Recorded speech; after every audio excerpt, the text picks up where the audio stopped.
White people aren't racist if they avoid black people. If you go out of your way to avoid black people, you're not racist. Why would you want to be put in a predicament? You never know what's going to happen. You truly don't. You could look at them wrong and they get mad and loud and aggressive. So if avoiding black people for your own safety is racism now, well then I guess I'm racist.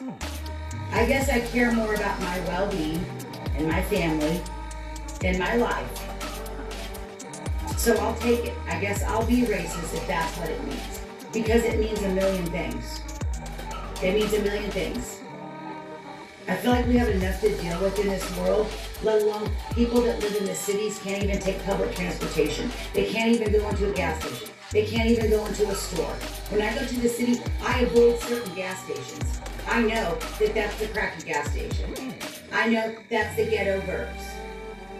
I know it. You can just look at it and you know exactly what you're gonna get when you go in there. Just like going to Popeyes in the city, just like going to Cane's in the city, just like going to KFC in the city, just like going to Burger King in the city. God forbid they fuck your order up. God forbid. You take it back one time, you get an attitude. They mess it up again, you take it back again. They're about to throw hands. They gotta throw hands over food. I'm sick of people telling white people that they're racist because they want to avoid confrontation. There's a difference between avoiding confrontation and being afraid of confrontation. We're not afraid of confrontation, okay? We just have shit going on in our lives where we can control our emotions because we have a family to come home to. We have a family to come home. That's a big difference between being a wussy and a sissy, like we're called, just because we don't want to go fight. It's not that we can't fight. We don't want to.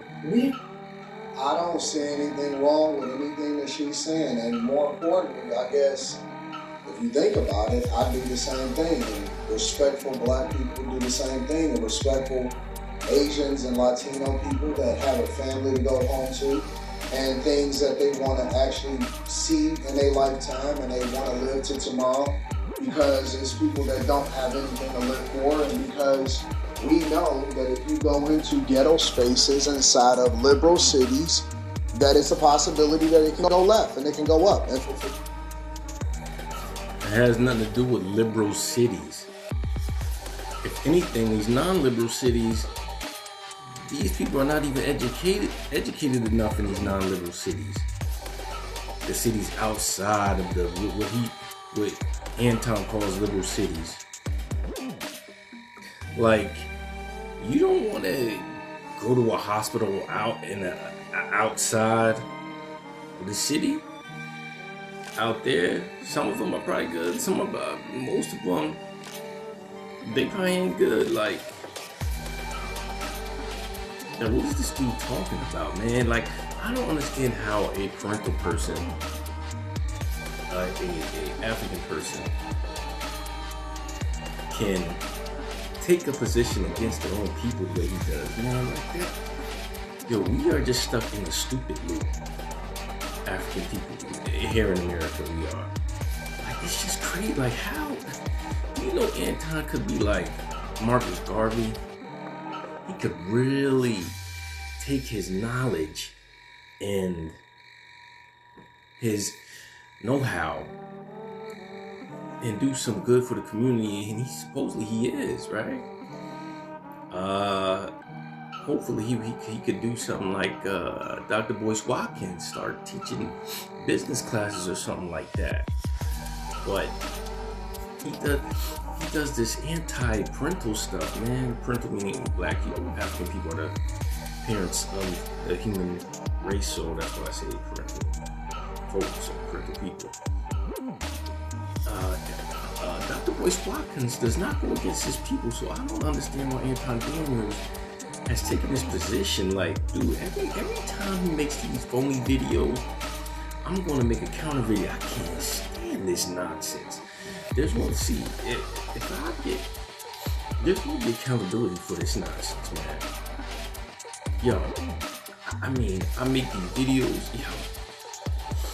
yo, there will be accountability. I don't even understand how a parental person can look in the mirror and you go against the community that produced you.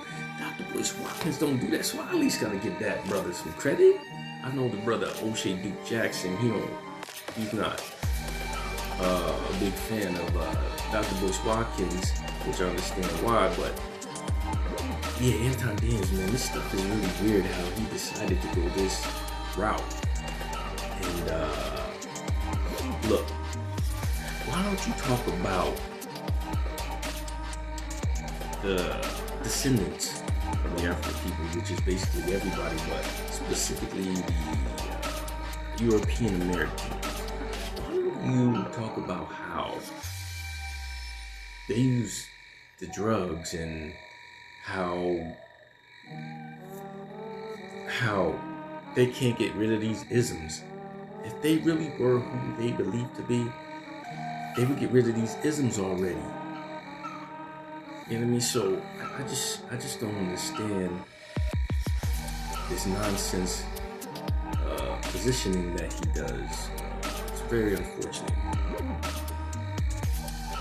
White people, it's even worse because they see y'all as food because now y'all have been made the enemy and the poster child for the enemy of America has now become the heterosexual white man, and I've always said that. How can he even get to that point? Like the enemy is the heterosexual white man. Lord.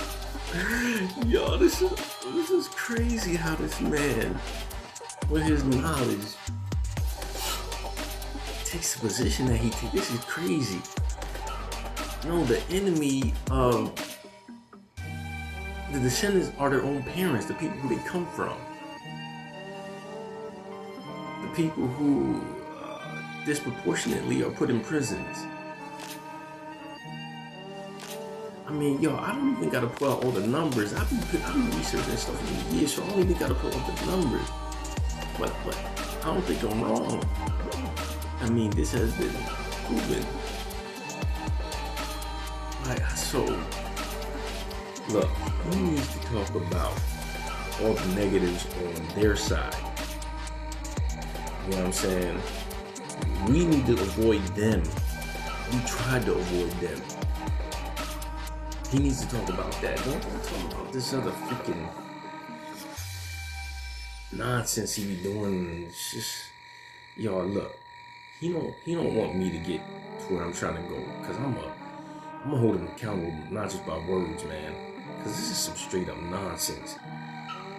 You get a parental person who's successful at either financially or intellectually, and they use their success to go against that which they came from. That's the accountability for that. So, look, thank y'all for listening. Look, man, I'm gonna get this man every time he says this crap out of his freaking mouth.